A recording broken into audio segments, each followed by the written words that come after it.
намайг ариун тэгээд MTB-с зохион байгуулсан Stanford-ийн сургалтанд оролцсон. Физик, математикийн талаар сургалт байсан. Тэгээд надад амар таалагдсан. Учир нь би нөгөө нэг туршилт хийсэн. Би болохоор ингээд ямар ч цахилгаан, ямар нэг тийм хүчин зүйлгүйгээр ингээд өөрөө ингээд хөдөлдөг нэг тийм жинлэр шиг юм хийсэн.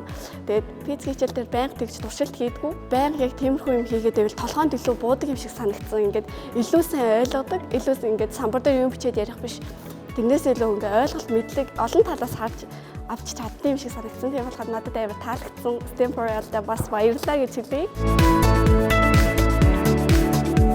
Би болохоор 6 дахь ангиас эхлээд жүжигчин болъё гэж боддог байсан аахгүй юу? Эмэгтэй хөхтэй байна чи тий.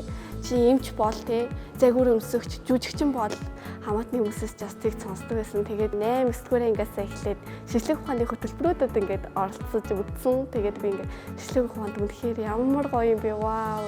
Тиймэрхүү мэдрэмжийг авч эхэлсэн.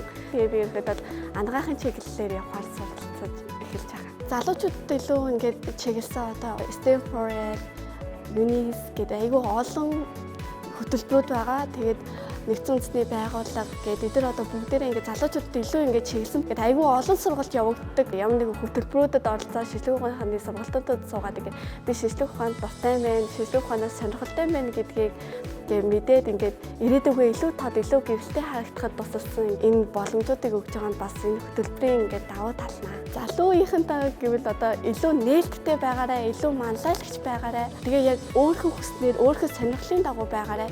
Хизээч хэн нэгэнд аль эсвэл ямар нэг юм бити баригдаарай.